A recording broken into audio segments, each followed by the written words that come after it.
everybody, I'm Kathy. I'm Kenny.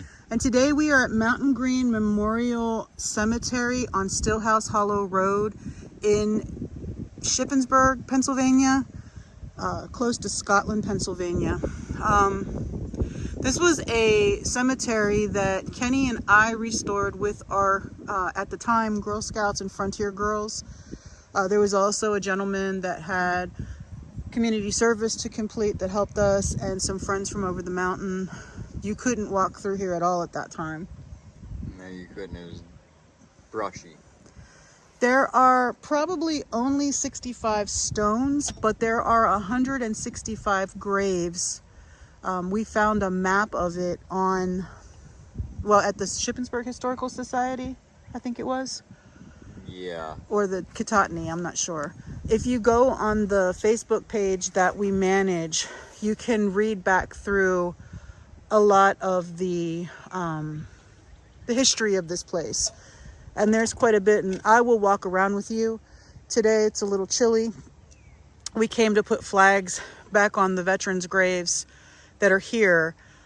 Again, there's a list of the veterans on that page, and I can list them here then.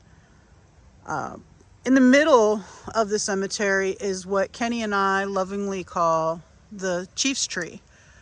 The history says that underneath that tree is a Native American chief that was buried. That's why, if you look, there's a bench that Kenny built when the girls had their Girl Scouts that we won't let touch the tree because we don't want to dishonor anyone. And there are many field stones that are believed to be children that were buried that died during some of the illnesses at that time. We did reach out to the Lenape Nation, who believe us but don't want to basically get involved. Recognize it only because of the way that some folks treat burial grounds. And we don't want this place to be any more desecrated than it already is or has been. But from Kenny and my standpoint, we also don't want this place to be forgotten. No, not at all.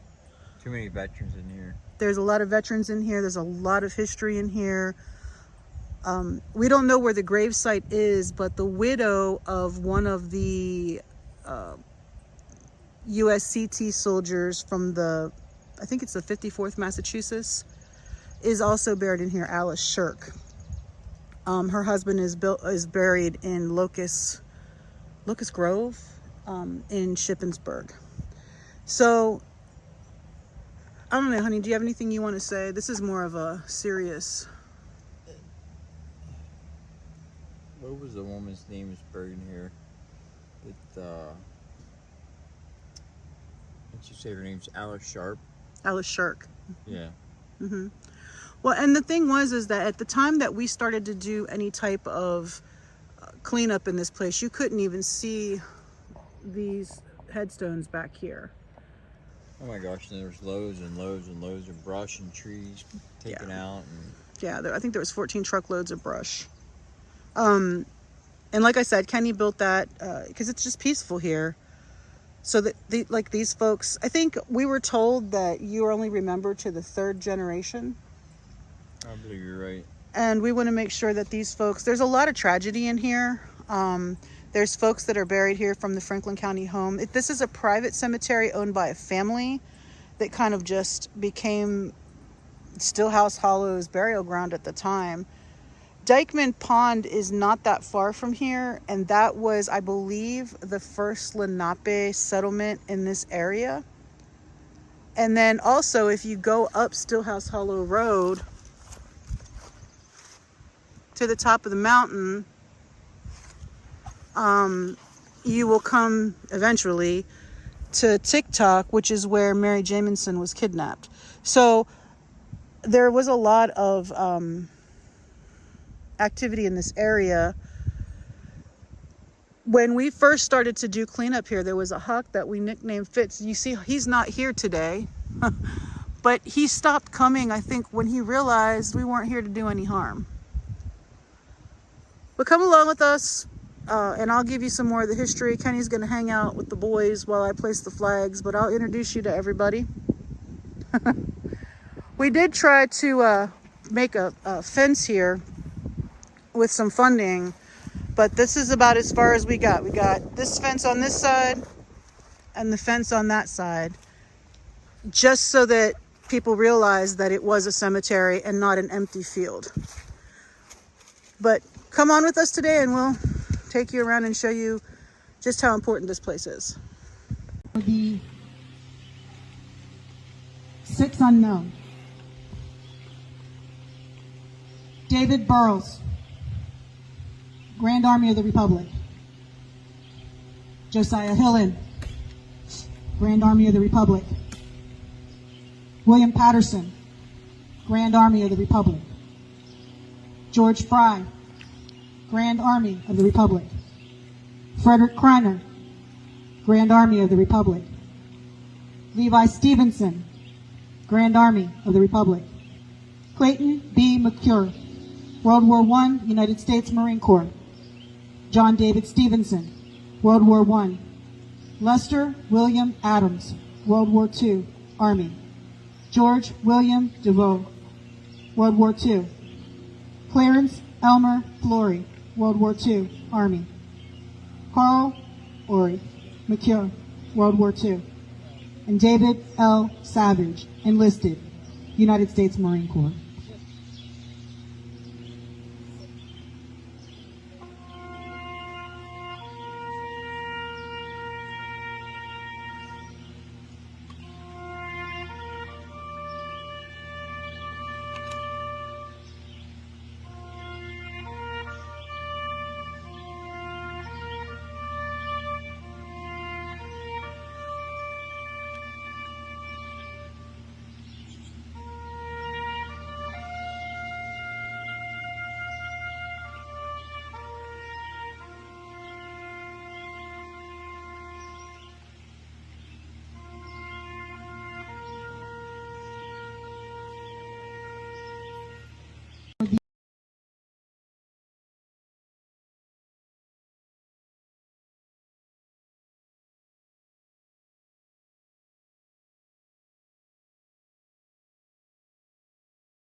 One of our most recent additions to this cemetery is Mr. Mackling, I guess. I had the pleasure of meeting him. I believe a video interview that we did with him can be found on that same Facebook page. In the 1950s, when he was a young boy, they were raking up, this place gets nuts in fall, and he was raking up the ground, and they pulled up some arrowheads that he kept without understanding that it was desecration by keeping them. He did keep them, but they were located in this cemetery. And bones. They also accidentally dug up bones because they were shallow. So, needless to say, there's a lot of history here. And Mr. Macklin, rest easy. Bob and Harry Road, when I was a boy, they lived in a log place down here above the Betts place there, and they had no electric or anything. It was an old log place there, and they had no conveniences.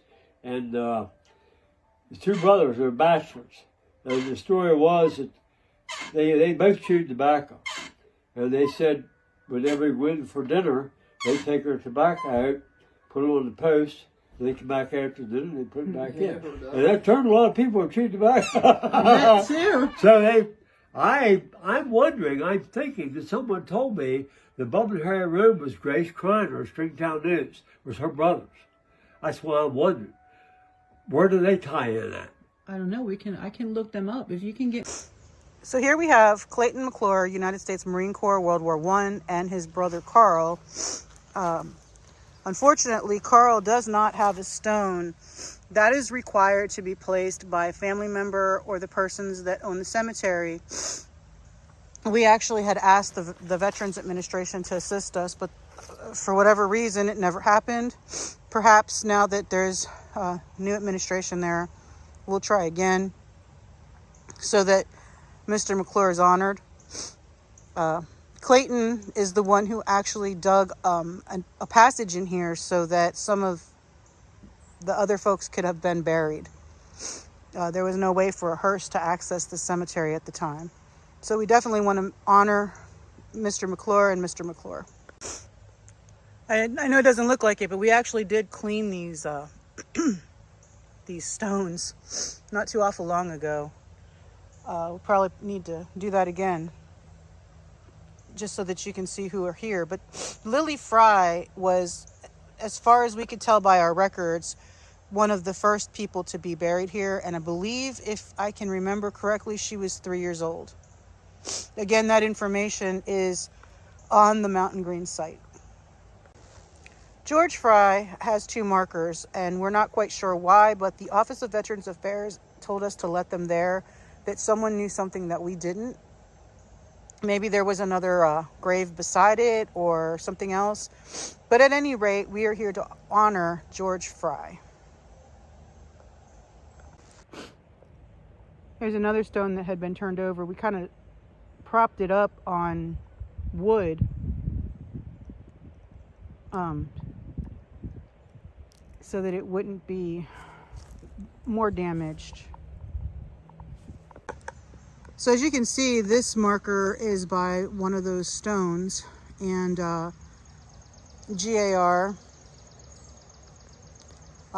being Civil War. So unknown, we honor you. Here's another one of those markers from the Civil War by one of those stones that is also unknown. Now we do have some historical documentation that there is one person that is honored in this cemetery, but he is actually buried in France. But I don't believe that that was the American Civil War. It's been so long since I've looked into the history of this cemetery that I would have to go back and refresh. But yeah, it's interesting if you like history. And yet another unknown, unmarked at a stone Civil War veteran. We had taken about 14 trucks of brush from this place, but apparently another tree branch has fallen of the chief's tree, and well, you can see what happened. This is Levi Stevenson's grave. And Levi is the great-great-grandfather of the folks that own this property. It's believed, and I'm not sure, I have to go back and, like I said, refresh, but I believe that he was actually mixed, and at that time known as mulatto, but he passed as white. He was a Civil War veteran who decided to also serve on the Confederate side when they came through here and offered him a deal, and he went AWOL both times. But at any rate, this is Levi Stevenson, and he is a Civil War era veteran. And I can't get too close because, yeah. This is Josiah Hillen, and he was from the United States Colored Troops, so he was black. He, along with William Patterson, and there's one other, David Burrows, that are buried here, literally fought for their freedom and for their lives. And one of the things that folks thought were kind of rare was we have a Native American tree there and the paved stones. Then we have USCT soldiers buried along with white families. It's kind of an irony because that didn't happen. But this cemetery, I guess, was before its time. I don't know. I don't know what the thought process was. I know there was a lot of mixed race in here and mixed families, which makes it even more special, in my opinion. Because Thaddeus Stevens, from what I understand, went all the way to Lancaster to be buried so that he could be buried in a mixed race cemetery. If anybody knows anything different, please let me know. But that's what I understand.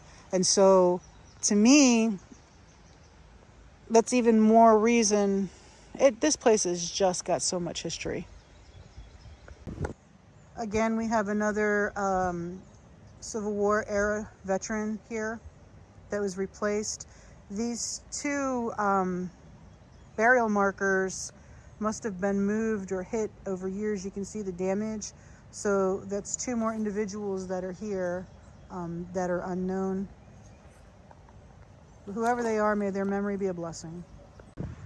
This is William Patterson, buried alongside his wife Mary. Again, he was a USCT soldier, United States Colored Troops. Yeah,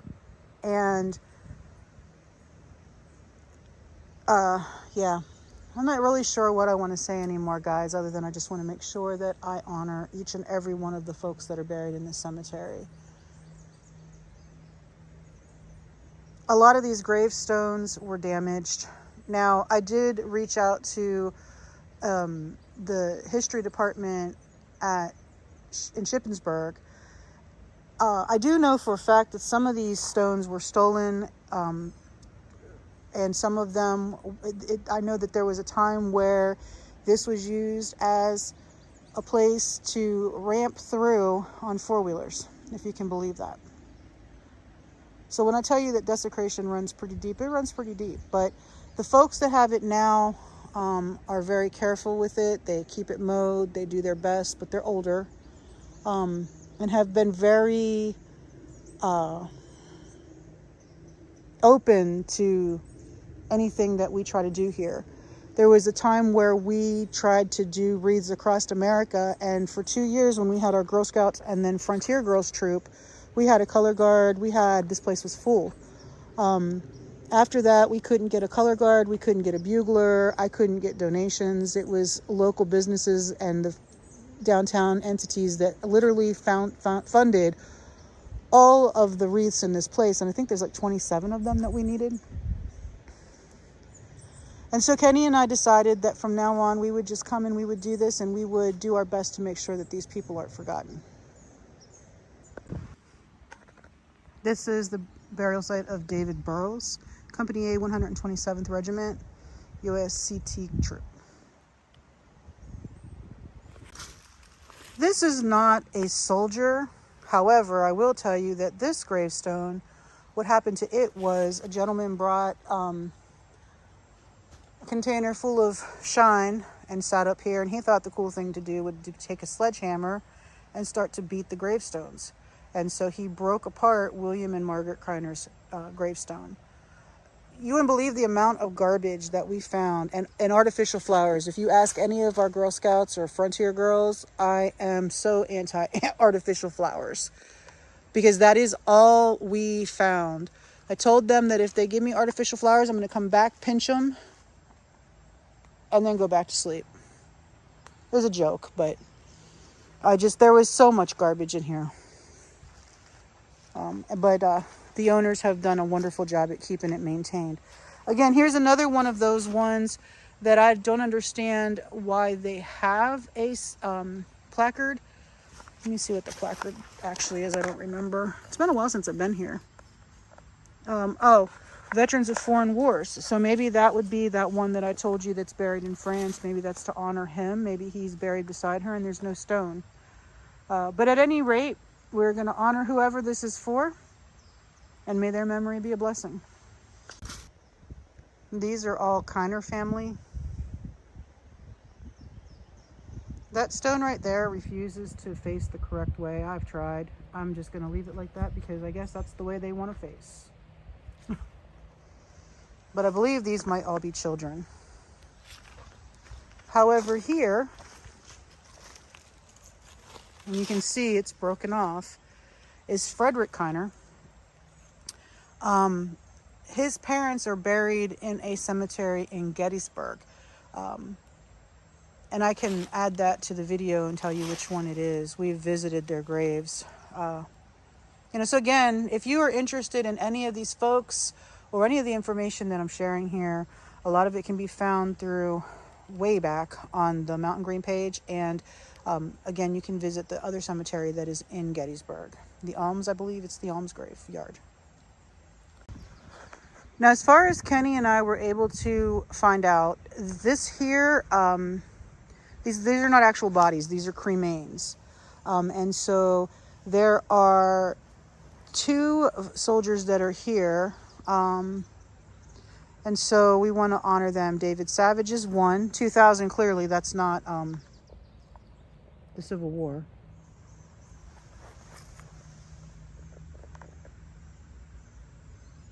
And this one I have also back on that page.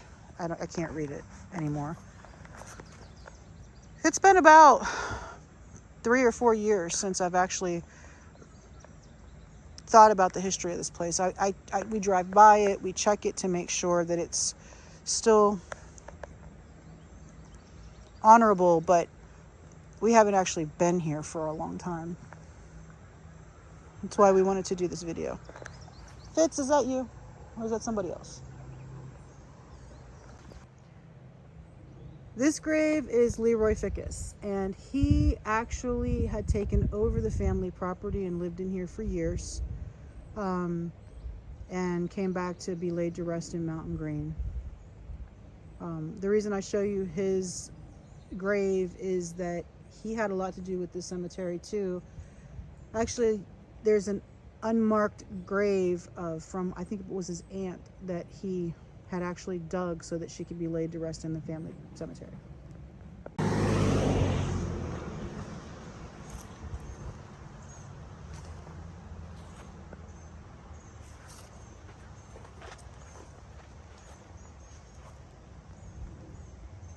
Harold was only 19 years old.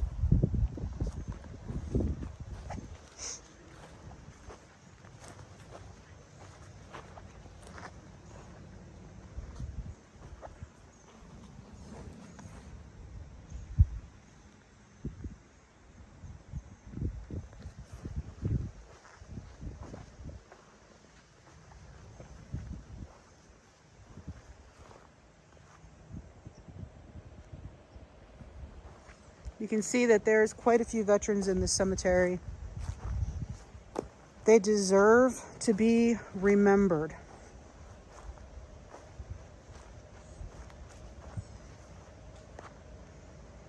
We even placed a geocache here, for those of you that know what that is, to draw people here so that this place is not forgotten.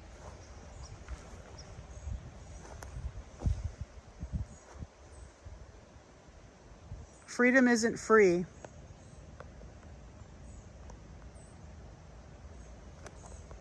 So as we come up to Memorial Day and we think about the division in this country, think about this cemetery.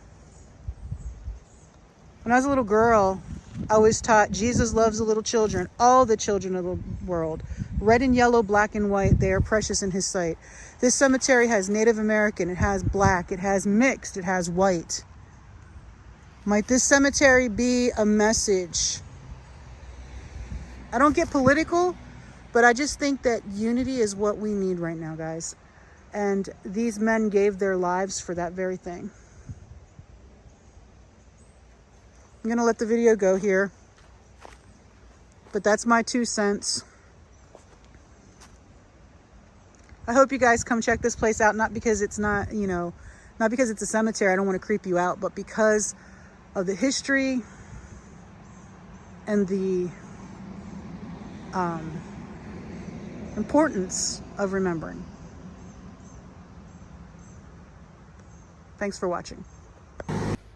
Well, I'll tell you, when I was a boy of 17, 18, I came up here with my friend named George Carey, walked through this cemetery.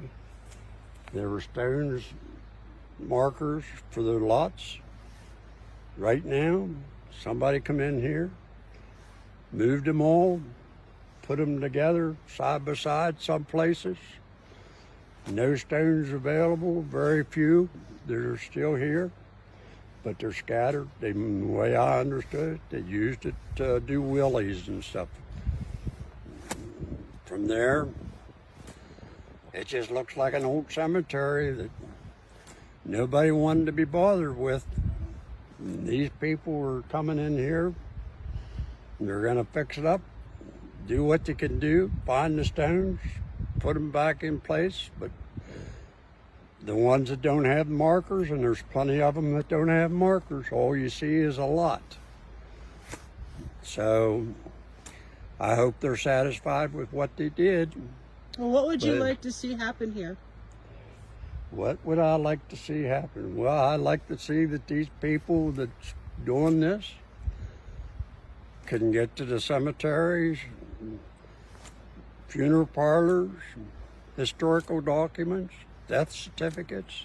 Maybe they can find out exactly who all's in here and make it like an antique. A cemetery is very, very nice country. It's up here in the middle of nowhere. If people knew it was here, I'm standing at a grave site right now that somebody was buried here in the 1964. And I think there's a cemetery, the number on it is a 1999. Maybe those people that have ancestors up here can help these people that's cleaning this up. Maybe they know about something with their ancestries and get with them and make something out of it. Besides a lot that the kids do willies and stuff in. Well, I give you my word, we're going to make this sacred ground for you guys. I promise that. Okay, lots of luck to you. Thank you, Mr. Kreiner.